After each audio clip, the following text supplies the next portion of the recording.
Think Marvel Comics, and the first superhero that comes to mind is the inimitable Stan Lee. This Buzzle post salutes the master, and lists out a few of his greatest creations over the last 5 decades. What do you think is Stan Lee's most coveted superpower? It's luck. Yes, the master himself confessed in an interview that the one superpower he values the most happens to be luck. He went on to add that the only reason we haven't seen a superhero with this particular power is because it's hard to make this power visually interesting.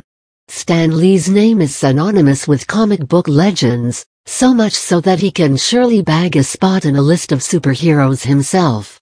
Larger than life, highly creative, with an unmistakable zest for life, is how his millions of fans see him.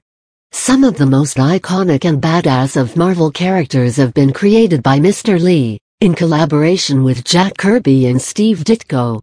These include Iron Man, the Hulk, the Fantastic Four, X-Men, and let's not forget, Mr. Lee's personal favorite, Spider-Man. In this post, we're saluting the sheer spirit and creative genius of the man, by listing out some of the most memorable comic book characters created by Stan Lee. Stan Lee's greatest creations. Before we move on to profiling his greatest characters, let's bow down before the man himself, Stan Lee. If you've been even the tiniest of Marvel fan, you'd know how Mr. Lee plays a cameo in almost every Marvel movie. In fact, his favorite cameo thus far has been the one he's played in The Amazing Spider-Man, where he plays a librarian who is completely immersed in listening to music on his headphones, and thus, hilariously oblivious to the fight between Spider-Man and the Lizard happening right behind him. In other roles, he's been mistaken for Hugh Hefner by Tony Stark in Iron Man. He's also turned away for being an imposter at Reed Richards and Susan Storm's first wedding in Fantastic Four, Rise of the Silver Surfer. Fans who are eagerly awaiting the release of Avengers, Age of Ultron in 2015, will be glad to know that Mr. Lee has already filmed his part in the movie. The Fantastic Four 1961. Yeah, we know that this quartet isn't a character, but we're looking at them as an entity, and they deserve a first mention because this was the first superhero group created by Stan Lee, partnering with Jack Kirby. It was with this bunch comprising Mr. Fantastic, Reed Richards, Invisible Woman, Sue Storm, the Human Torch, Johnny Storm, and the Monstrous Thing, Ben Grimm, that Lee decided to go completely experimental with, creating superheroes with real-world problems like temper issues, troubled love lives, and even one with larger-than-life egos. And we all know how that went. Readers had only just begun to see such human heroes, and were actually able to identify with them. This feature went on to become a trademark of sorts, not only for Stan Lee's characters, but also for superheroes in general. Hulk 1962. Or as Bruce Banner calls him, the other guy. Hulk is the green monster with unspeakable levels of anger management issues, who is the alter ego of the reserved and docile physicist, Robert Bruce Banner. With a backstory that combines childhood trauma along with the usual trappings that come with possessing a brilliant mind, Banner's Hulk is shown to be mindlessly brutal to being a fearless savior. Mr. Lee has gone on record about how much of an influence Frankenstein and Dr. Jekyll and Mr. Hyde have been in the creation of Bruce Banner and the Hulk. This legendary character went on to become one of the founding members of the Avengers, and as fans will know, has more than a hand in the creation of Ultron, the villain of the upcoming Avengers, The Age of Ultron. Thor 1962. So, what do you do when you wish to create a superhero to trump all superheroes? Why, you turn to the gods, don't you? But Stan Lee was only being Stan Lee when he decided that Greek and Roman mythology was much too commonplace, and that he needed to come up with someone who was tad more obscure. He went on to pick the Norse god, Thor, created a planet for him to live on, Asgard, and gave him an infallible weapon, Mjolnir. And if you ever made the mistake of thinking that Thor could get a little insipid, Marvel bosses went on to cast Chris Hemsworth to play him on celluloid. Thunderous applause to that, we say. Iron Man 1963. Genius, billionaire, playboy, philanthropist, that's Tony Stark for you, people.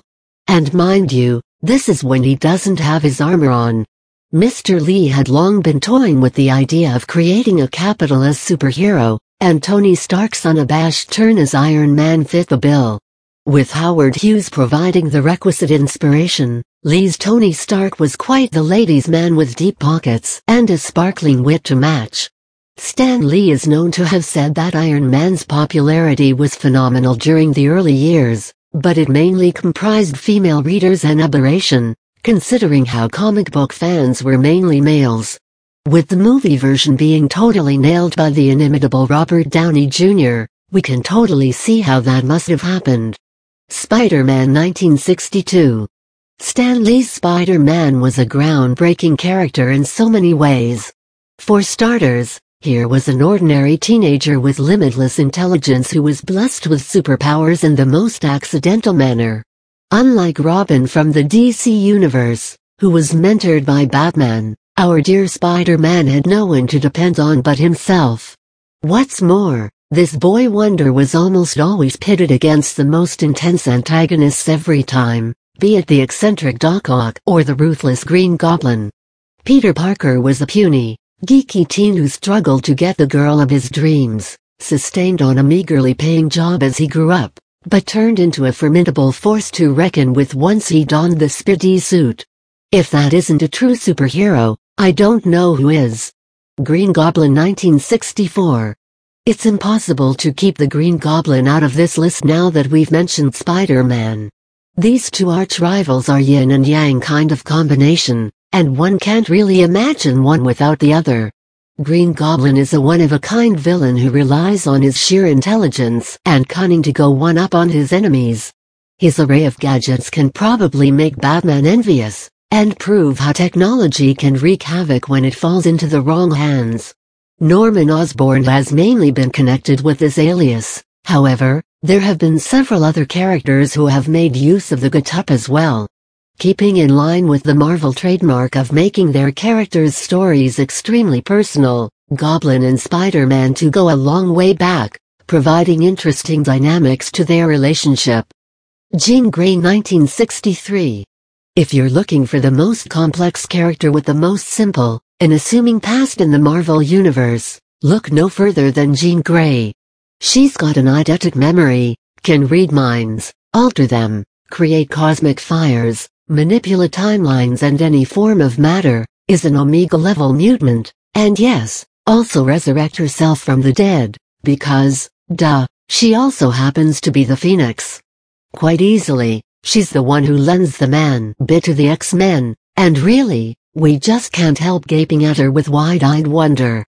And while there will be other drool-worthy female characters in all of Comicverse, Jean Grey with her layered persona will always be legions ahead of the very best.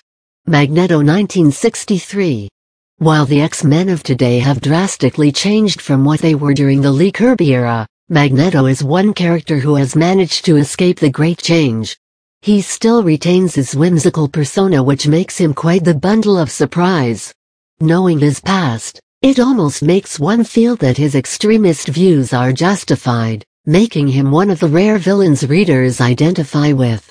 His radical personality is often pitted against Professor X's equally balanced one, which leads to some interesting consequences. Daredevil 1964. Daredevil is another superhero doing the vigilante act in New York City. He was left blind following a childhood accident, which actually ended up amplifying the rest of his senses. He is an avid follower of the martial arts, and combined with his heightened senses, it has transformed him into the man without fears. His day job as Matt Murdock involves a lot of do-gooder work as a lawyer, lending a helping hand to the needy. Professor X 1963. The founder of the X-Men has to receive a place of honor in a list of Stan Lee's greatest work. A master mutant himself, Professor Charles Xavier harbors a singular dream of being able to live in a world where mutants and humans coexist happily. And speaking of dreams, fans ought to know that Stan Lee drew his inspiration for this character from none other than Martin Luther King, Jr. himself. He is a visionary who runs a training school for mutants, teaching them how to understand and handle their unique powers. Keeping in line with all Marvel characters, Professor X also has a dark side to him, especially when he sees no harm in indulging in actions which can be detrimental to even his closest allies. Honorable mentions. In a career spanning over 5 decades, Stan Lee conceptualized over 300 characters. And while it would be impossible for us to profile all of them, it would be equally unjustified to limit the list to just 10. Therefore, here's a list of some more legendary characters from the Marvel stables. Ant-Man 1962, Black Widow 1964, Iceman 1963, Silver Surfer 1966, She-Hulk 1980, Doctor Strange 1963, Hawkeye 1964, Nick Fury 1963, Cyclops 1963, Doctor Doom 1962. This list of fictional characters created by Stan Lee features some of his best works over the past half a century or so. Feel free to post your inputs about your favorite character in the comments section below. So, who is your favorite character from the Marvel stable? Spider-Man, Iron Man, Hulk, Nick Fury, Magneto, Jean Grey, Black Widow, Think Green Goblin, Professor X.